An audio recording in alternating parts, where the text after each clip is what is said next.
안녕하십니까 성도 여러분. 에스라의 나무강단 성경의 어휘 연구를 계속합니다. 성경의 많은 어휘들 가운데 오늘은 또 좀 특별한 어휘를 함께 연구하고자 합니다. 성경에 좀 명확하게 밝혀지지 않은 것들이 꽤 있어요. 그 중에 오늘 우리 공부하고자 하는 것은 69번째 첫째 날의 빛과 넷째 날의 광명은 어떻게 다른가 하는 것입니다. 첫째 날이라는 것은 하나님께서 천지를 창조하시던 그 첫째 날, 넷째 날은 그 넷째 날입니다.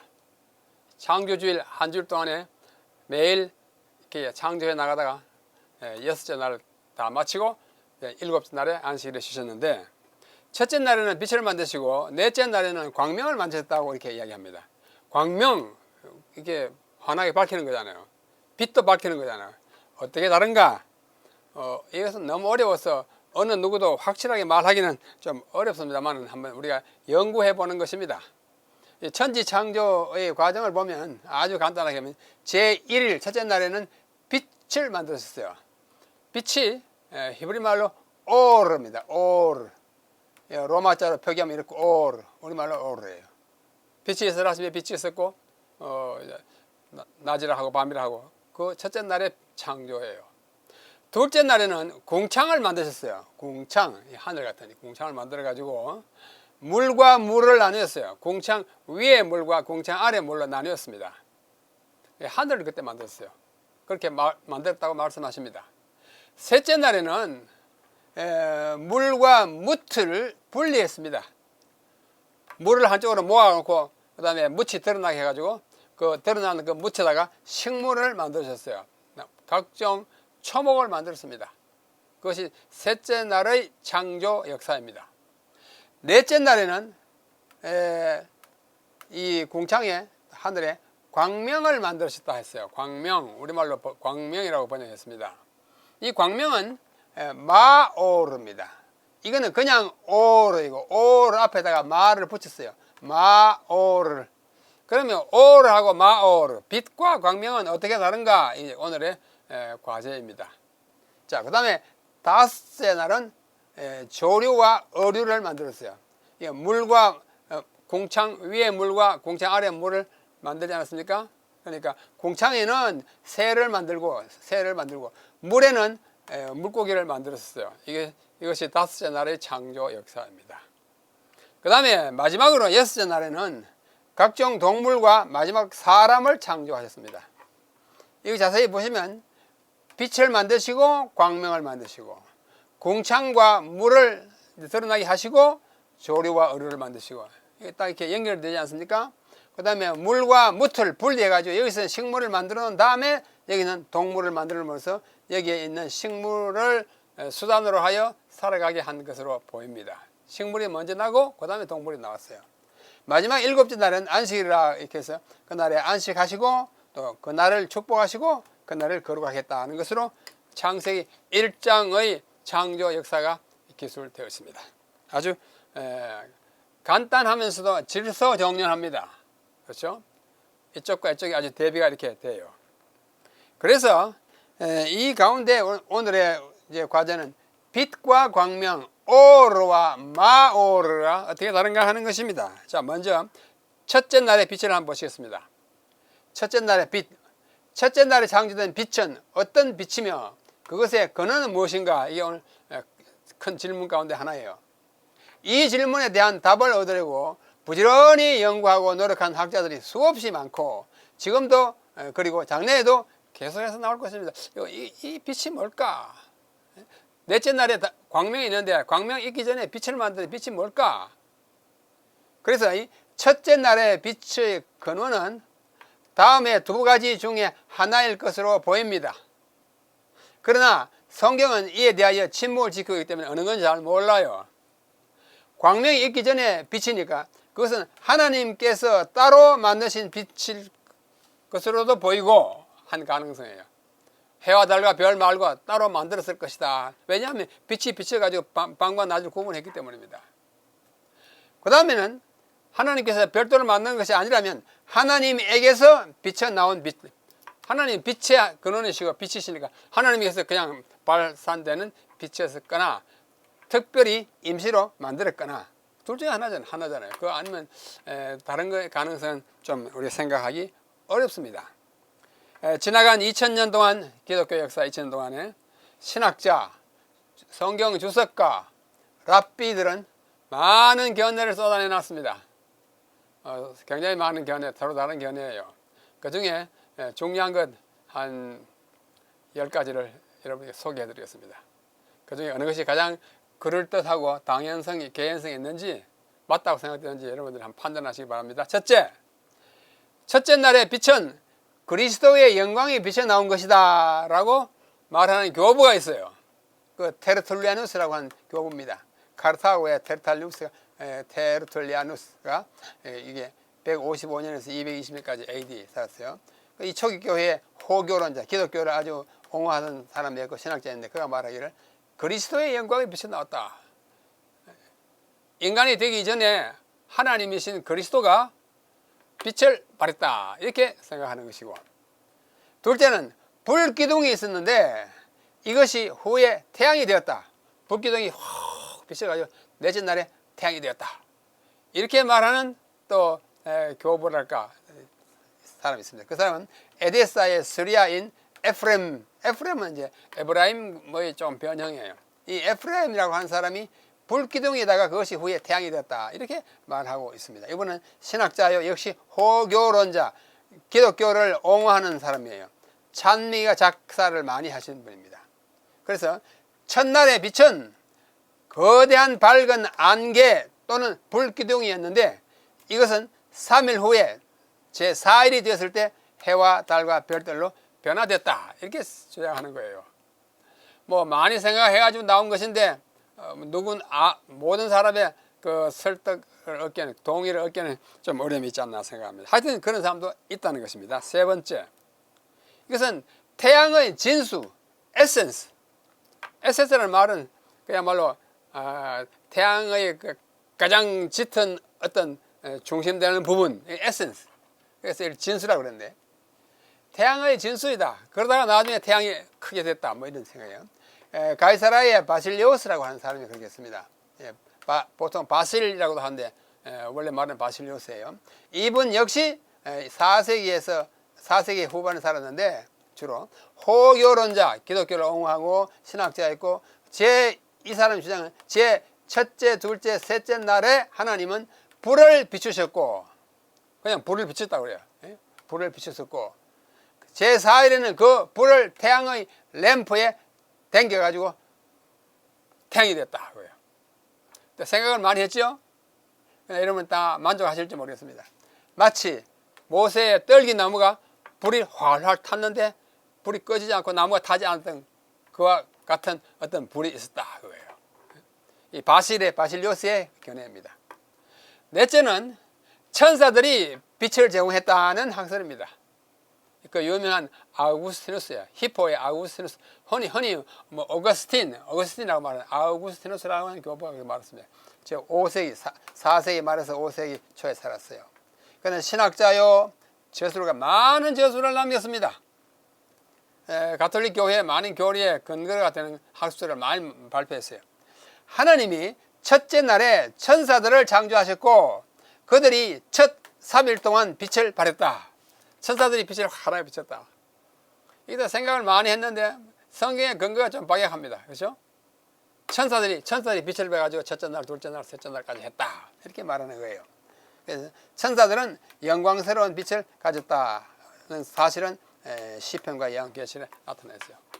그래서 이것에서 아이디어를 얻어가지고 하나님이 첫째 날에 천사를 만들어 천사가 빛나게 했다 이거예요. 그래도 하죠. 그러나 우리 모두의 동의를 얻기는 좀 부족합니다. 다섯째는 하나님의 셰키나 영광이 비쳤다.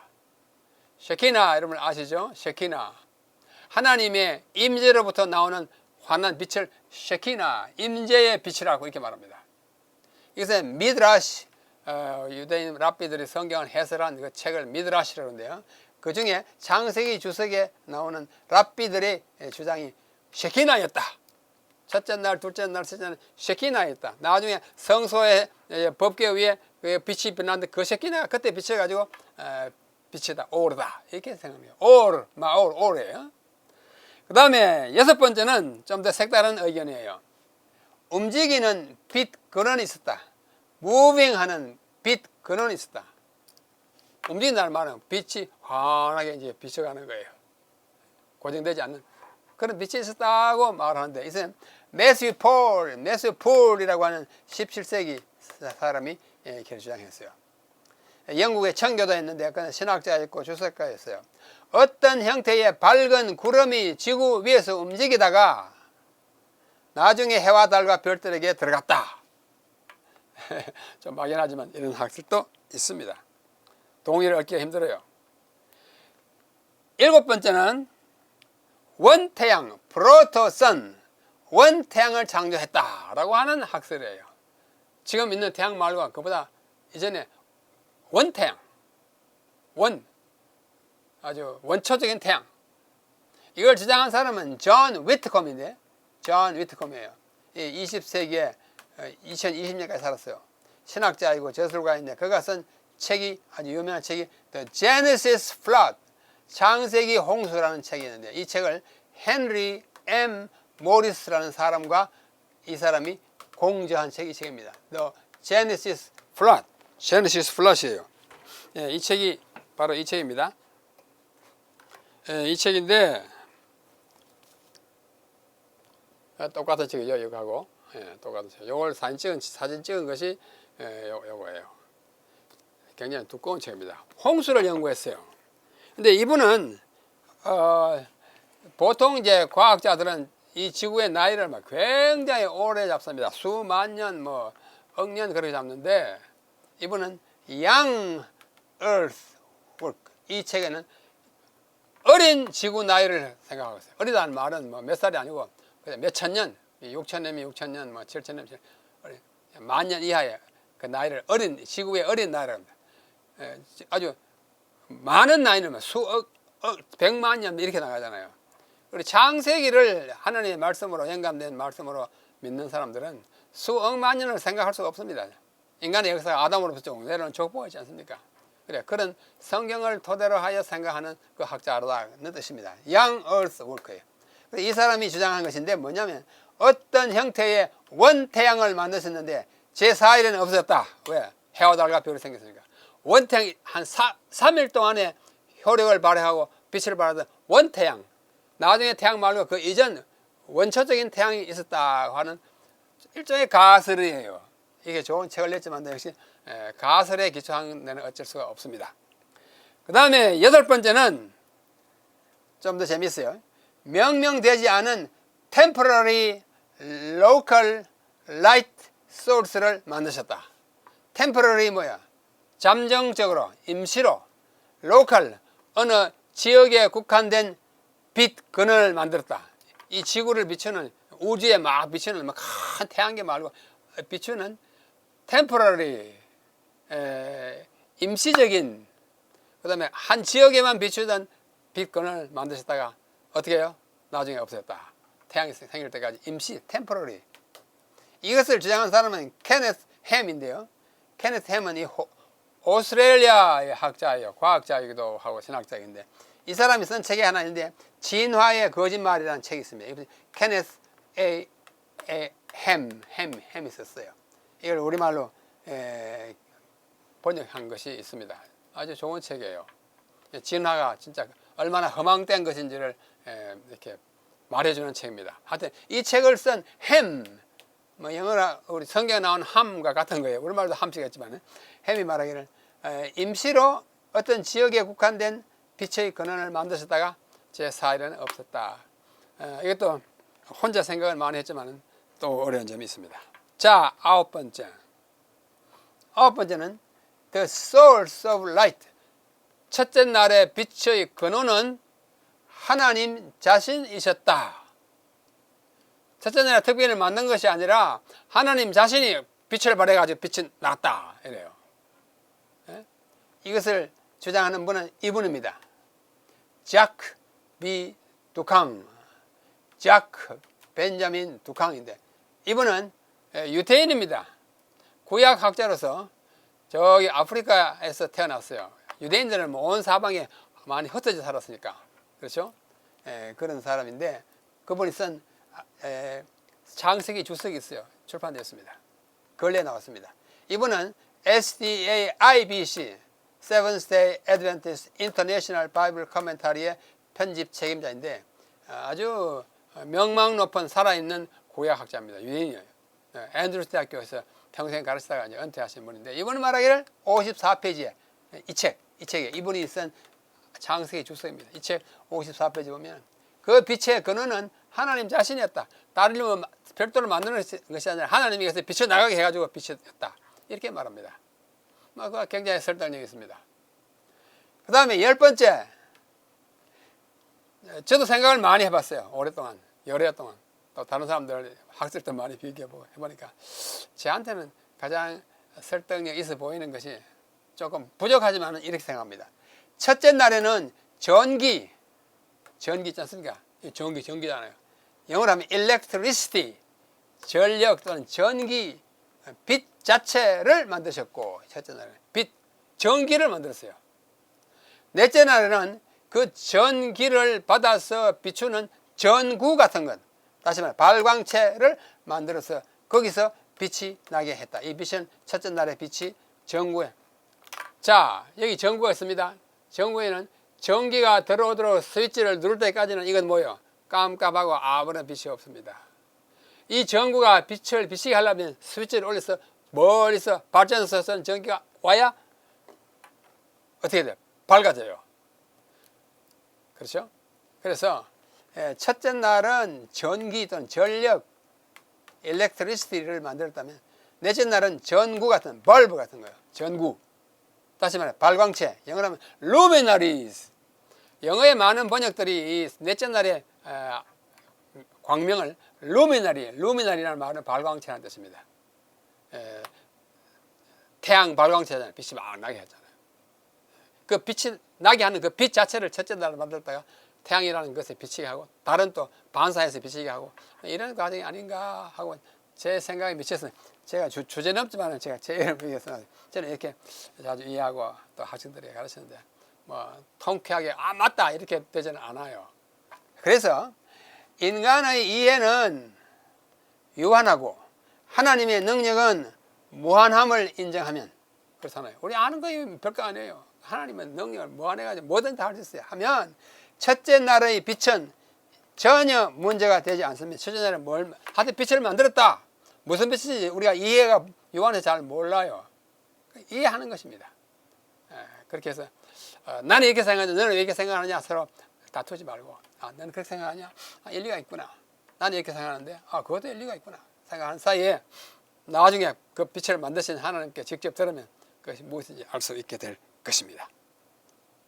그 다음에 넷째 날의 광명은 뭐냐? 광명으로 번역된 단어 히브리는 아까의 반대로 마오르입니다. 오르는 첫째 날의 빛이고 마오르는 광명이에요. 마가 앞에 붙었어요. 마오르.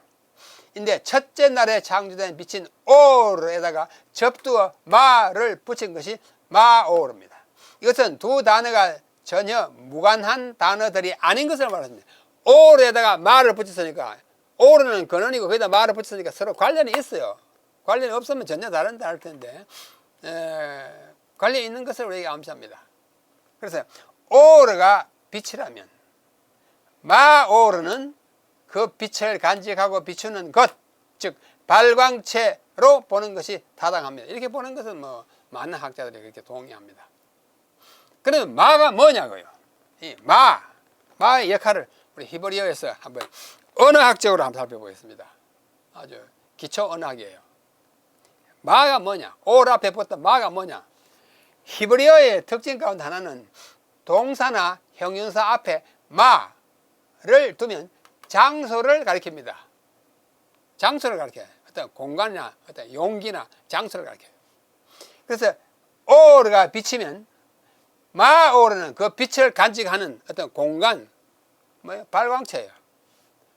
빛을 발하는 물체가 발광체지 않습니까? 마가 붙어서 이 첫째 날의 오르를 담아서 비추는 것, 발광체구나.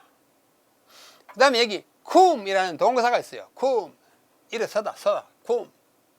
여기다 앞에 마를 붙이면 마콤이 되면 장소입니다. 사람이 서는 장소, 공간을 말합니다. 그건 확실합니다. 쿰, 서다, 마콤, 장소예요. 그 다음에 카도시, 거룩하다. 카도시, 거룩하다에다 앞에 마를 붙여가지고 믹다시라고 하면은 거룩한 곳, 성소를 말합니다. 믹다시 앞에 때로는 마로 발음하고 때로는 미라고 발음하고 그렇게 발음은 그 명사의 형태에 따라서 발음이 조금 다르게 나는 것이 히브리어의 일상입니다. 그래서 카도시에다 마가 붙어가지고 믹다시가 되면 성소이고, 그 다음에 아바스라고 하는 동사가 있어요. 먹이다. 짐승에게 풀을 먹이다. 아이에게 밥을 먹이다. 먹이다. 앞에 마를 붙이면 마부스가 되면 먹이는 것을 쌓아두는 곳, 창고예요. 창고에 식품이 들었잖아요. 마가 들어가면 그렇게 됩니다. 그 다음에 아랍이라고 하는 동사가 있어요. 아랍, 잠복한다. 앞에 마가 붙으면 마아랍 하면 잠복하는 곳, 장소를 말합니다. 자꾸 그래요. 히브리어의 특징입니다. 그 다음에 가라시라는 말은 내쫓다, 추방하다는 뜻입니다. 바깥으로 내보내는 거예요. 그래서 앞에다 말을 붙이면 발음은 미그라시가 되면 풀밭에 내쫓는 거예요. 풀밭이 돼요. 장소를 말합니다. 쫓겨나가는 곳, 말들이 쫓겨나가는 곳이 풀밭이잖아요. 그렇게 됩니다. 그 다음에 여기 다라크가 있어요. 다라크는 밟다는 뜻입니다. 다라크. 앞에 미가 붙으면 미드라크예요. 미드라크는 발자국, 발이 지나고 남은 흔적, 자국이잖아요. 발자국, 그렇게 말합니다. 그 다음에 야짜라고 있어요. 야짜는 나가다인데요. 앞에 마를 붙여가지고 모짜가 되면 이때 발음이 또 모가 됩니다. 아까는 미가 되고 마가 되고 모가 되고 모짜, 야짜가 모짜가 되면 출구를 말합니다. 지금도 예루살렘, 이스라엘에 가면 어디가 우리가 영어에 exit, 출구라는 거 써놓은 사이에 보면 전부 다 모짜가 돼요. 모짜, 출구, 이쪽으로 나간다. 나가는 곳. 모짜, 야짜, 나가다에서 왔어요. 그 다음에 뭐예요? 라아는 양을 치다, 양을 먹이다 하는 것인데, 앞에다가 미가 붙어가지고 미르에가 되면 목장, 양 치는 곳, 목장이 되는 것입니다. 재밌죠? 앞에 마, 모, 미, 뭐가 붙으면 공간, 장소가 되는 것입니다. 그 다음에 여기 샤압이라고 하는 동사가 있어요. 물을 깃다라는 동사입니다. 샤압. 그 다음에 앞에 미가 붙으면 미샤압 하면 수로, 물을 깃는 곳, 물 흘러가는 곳, 장소를 말하는 것입니다. 참 재밌어요. 저는 히브리어를 좀 오래 많이 공부하고 가르치면서 이러한 사실을 딱 보고 히브리어가 참 재밌다 이런 생각을 하게 됐습니다. 그런데 이러한 현상은 히브리어에만 있는 것이 아니라 어디에 있어요? 영어에도 있습니다. 영어가 되기 전에 라틴 말이 먼저 돼가지고 영어가 되는데요. 라틴어와 영어에서 이거는 접두어가 아니고 아까 마는 접두 앞에 붙였는데 이건 접미 끝에 붙여가지고 라틴어로 하면 영어로 하면 이음을 붙여서 공간이나 장소를 나타내는 것과 같은 이치예요. 히브리어는 앞에 뭐를 붙여가지고 공간인데 영어와 라틴어는 끝에 이 미음은 같습니다. 끝에 붙여가지고 장소나 공간을 나타내는 것 같아요. 예를 들면 스테디움, 우리말로 스타디움 그러죠. 관람석, 야구나 축구 경기하면 스테디움 쫙 앉아가지고 그 공간이잖아요. 그래서 구경하는 곳, 공간, 관람석, 자리, 장소예요. 2번 오디토리엄, 오디라는 말 듣는 거예요. 듣는 곳 뭐예요? 강당. 많은 사람이 모여가지고 오디토리엄. 그 다음에 아쿠아리움, 아쿠아가 라틴 말로 물입니다. 아쿠아리움은 뭐예요? 수족관. 물을 넣고 붕어나 이렇게 하는. 그게 아쿠아리움. 그 다음에 플래니테리움. 플라네트는 행성, 별이잖아요. 그것을 바라보는 곳. 천문관. 이렇게 도움에다가 별을 비춰가지고 앉아서 온 하늘을 바라보는 그런 천문관을 플래니타리움. 그 다음에 컨도미니엄. 이거 아시잖아요. 뭐 집을 이렇게 다세대가 살 수 있도록 막 지어놓고 분양하고 하는 컨도미니엄. 다 이엄이에요. 또 크리마토리움. 크리메이트가 화장한다는 동사입니다. 사람이 죽으면 시신을 태우는 거예요. 그래서 크레마토리움, 이건 뭐예요? 화장터, 장소를 말합니다. 그렇죠? 심포지엄. 심포지엄은 말은 원래 마시는 곳이라는 뜻입니다. 마시는 곳. 물을 마시거나 뭐 음료수를 마시는 곳인데. 그래서 거기서 와가지고 마시면서 강연을 듣고 토의하는 곳, 심포지엄. 오늘날은 마시지 않고 하지만은 원래 헬라에서 마시면서 하는 그 토론의 장이 심포지엄이었어요. 마시는 곳. 그 다음에 짐네이지엄. 짐노스라는 말은 헬라어에 벌거벗다, 나체라는 뜻입니다. 벌거벗고 있는 곳, 뭐예요? 운동장, 실내 경기장, 짐네이지엄. 보통 짐 그러죠, 영어로. 그것은 옷을 벌거벗고 운동하는 곳이에요. 짐네이지엄. 그 다음에 테라리움. 테러는 땅을, 흙을 말합니다. 이렇게 어항 같은 데 흙을 넣어가지고 그게 뭐 나무들이 서식하는 걸 이렇게 한꺼번에 보게 하는 테라리움. 우리말은 뭐 테라리움을 그러죠. 예. 마지막 10번째, 수다토리움. 수다토리움은 한정막, 막 불을 쬐가지고 이렇게 하는 한정막, 수다토리움. 전부 이엄. 이것이 뭘 말하는 거니? 장소와 공간을 말하는데, 히브리어는 뭘 했어요? 말을 앞에 내가 공간을 말하니까, 오르의 마오르는 빛을 간직한 장소 또는 발광체, 이런 것이 아닌가.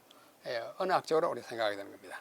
자, 창조주일의 첫째 날에 창조된 빛에 대해서는 여러 학자들과 랍비들이 다양한 해석들을 제시했으나 성경 자체에는 뚜렷한 설명이 없습니다. 그러므로 우리는 제시된 학설들 중에서 앞에 한 10개 가장 합리적이고 성경에 더 잘 부합하는 것을 택할 수밖에 없습니다. 더 좋은 견해가 나올 때까지는. 이럴 경우 우리는 의견의 차이와 이해의 다름을 너그럽게 받아들이는 것이 바람직하고 확실하지 않는 것을 가지고 서로 다툴 필요는 없다고 하는 것이 제 생각이고 여러분의 생각일 것입니다. 그래서 아까 10개 중에 그럴듯하다. 어느 것도 확정적으로 말할 수 없어요. 그죠? 그 중에 이것이 조금 더 부합한다라고 생각하면 그렇게 이해하시기를 바라면서 첫째 날의 빛과 넷째 날의 광명은 어떻게 다른가? 뭐 확고한 결론 없이 이런 학자들의 이런 학설을 앞에 소개함으로써 여러분들에게 가장 가슴에 잘 닿아오고 그럴듯하다고 생각하는 것을 이해의 바탕으로 깔고 더 연구하시는 우리가 되기를 바랍니다. 대단히 감사합니다. 다음번에 70번째 또 다른 어휘를 가지고 여러분을 찾아뵙겠습니다. 안녕히 계십시오.